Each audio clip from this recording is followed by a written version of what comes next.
यह बात तब की है जब अमिताभ बच्चन की फिल्म जंजीर हिट हो चुकी थी। फिल्म की पूरी टीम लंदन जाने का प्रोग्राम पहले ही बना चुकी है। उनका प्रोग्राम यह था दोस्तों कि अगर फिल्म हिट होती है तो पार्टी लंदन में की जाएगी।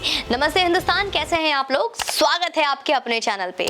आइए कुछ बताती हूँ आपको। जंजीर की पूरी टीम जब लंदन निकलती है, लेकिन उससे पहले फिल्म के नायक अमिताभ बच्चन के पिताजी और मशहूर कवि स्वर्गीय हरवंश राय बच्चन जी ने अमिताभ के सामने एक शर्त रख दी कि अगर लंदन जाना है तो फिल्म की नायिका से अमिताभ को सच में शादी करनी होगी, तभी वो उसे लेकर लंदन रवाना हो सकते हैं।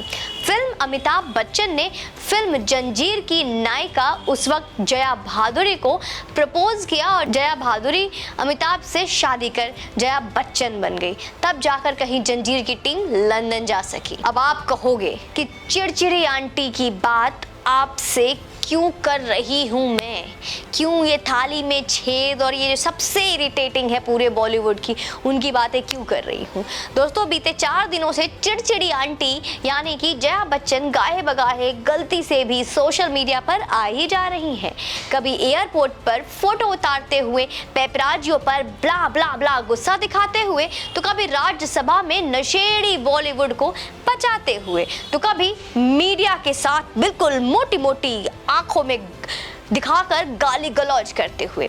इस बार बात इनसे थोड़ा आगे की है दोस्तों। वीडियो को अंत तक अवश्य देखिएगा, आगे आपके बहुत काम आने वाला है। और शेयर का बटन तो आप दबा ही दीजिए। वो आपको बताऊं, इससे पहले एक बात आपसे जरा पूछती हूँ, और यह सवाल थोड़ा सा व्यक्तिगत रूप से लड़कियों और महिलाओं के लिए है। तो जितनी भी बहन बेटियां हमें देख रही हैं, उनके लिए प्रथम सवाल है, आपकी दादी नानी आपसे जब बात करती हैं तो आपको क्या सीख देती हैं?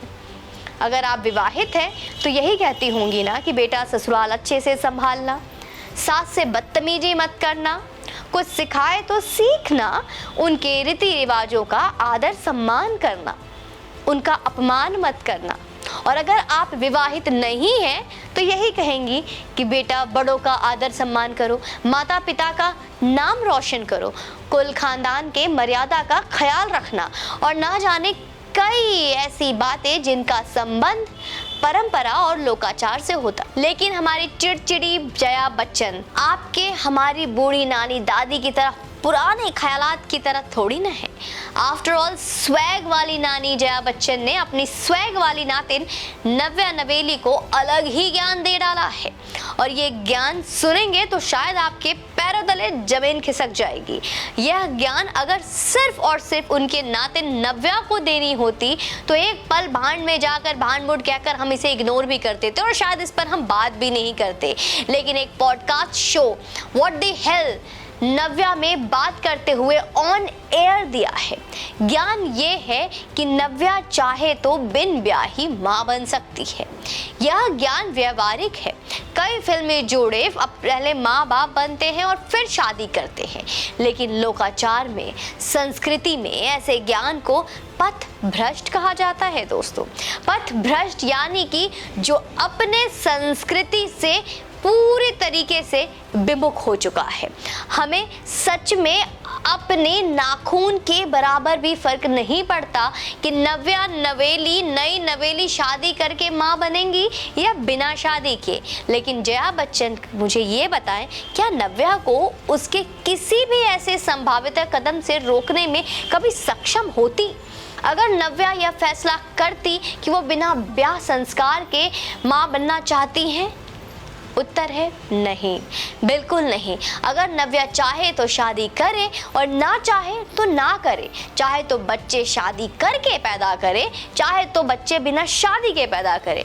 जया बच्चन जी आंटी आपके बस की भी नहीं है कि उसके किसी भी फैसले के में निर्णायक भूमिका निभा सकती हो। तो फिर जया बच्ची ये मोस्ट इरिटेटिंग आंटी के इस स्टेटमेंट का लाउड मैसेज किनको जाता है? अब समझते हैं। जी हाँ, बिल्कुल सही समझा आपने।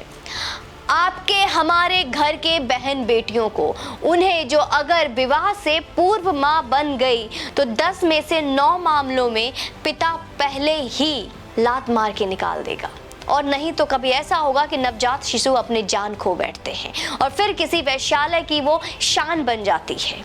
मैं बार बार कहती हूँ कि जुल्म की आंच कभी संपन्न घरों की बहू बेटियों तक नहीं पहुँचता है, और वो गरीब घर की बहू बेटियाँ तक पहुँच गया तो उन्हें जलाकर पूरी तरीके से खाक कर देती है। तो क्या जया बच्चन आखिर क्या चाहती क्या है, इसके बारे में आपसे सीधा सवाल है।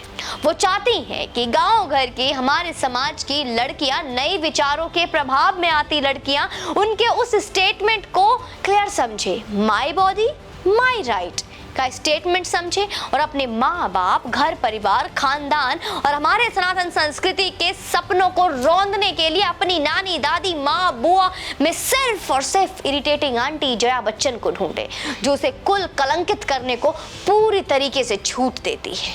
जया बच्चन जब अमिताभ के साथ बिना विवाह के एक सामूहिक टूर पर नहीं जा सकी तो उसने अपने उसी दबे फ्रस्ट्रेशन को निकालने का यह तरीका निकाला क्या? एक बात बहुत गंभीरता से कह रही हूँ कि जया बच्चन ने यह बात यूं ही हवा में नहीं कही है दोस्तों, इस बात को हल्के में मत लेना आप।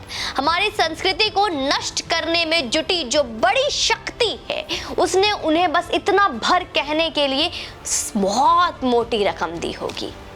और ऐसा संस्कृति विरोधी भाषा आप जिससे भी सुनते होंगे, वो चाहे लिपस्टिक अंडर माय बुर्का वाली का करवा चौथ ज्ञान या तैमूर की अम्मी जान का करवा चौथ ज्ञान, सब के सब हाई पेड होते हैं ऐसे स्टेटमेंट के लिए, क्योंकि ऐसे स्टेटमेंट रिमार्केबल हो जाते हैं और कई युवा होती पीढ़ी के गहरे अवचेतन में बड़े अंदर तक बस जाते हैं। My body my right, clear message. अब चूंकि नव्या नवेली हमें अपने शो में तो बुलाएगी नहीं, इसलिए हम अपने ही पेज से उम्र में 4 से 5 साल बड़ी होने के नाते यह कहना चाहते हैं कि जीवन में बच्चे पैदा करना कोई उपलब्धि नहीं है। जी हाँ, उपलब्धि है जब लोग नव्या को नव्या के नाम से जाने, ना कि नाना अमिताभ बच्चन के नाम से। भारत आप पर गर्व कर सके, संस्कृति और सभ्यता आप पर गर्व कर सके, कुछ ऐसा काम करिए। बल्कि कृपया करके अपने इस सुट्टेबाज नानी और बेवड़ी नानी के स्टेटमेंट को सीरियसली मत लीजिए। बाकी आप सब जो वीडियो देख रहे हैं दोस्तों, वो नव्या को अगर कुछ सुझाव देना चाहते हैं और हमारी बेवड़ी नानी के बारे में भी कुछ लिखना चाहते हैं तो मेरा कमेंट बॉक्स एकदम आपका स्वागत करता है, अभिनंदन करता है। तो आइए और नव्या के लिए अपना प्रेम और हमारी नानी के लिए अपना दुत्कार बरसा कर जाइए। आप ही का कमेंट बॉक्स है, ओपन है। और वीडियो को अवश्य शेयर कीजिएगा, चैनल पर यूं ही बने रहिएगा और बस यूं ही मुस्कुराते रहिएगा। जय हिंद, वंदे मातरम।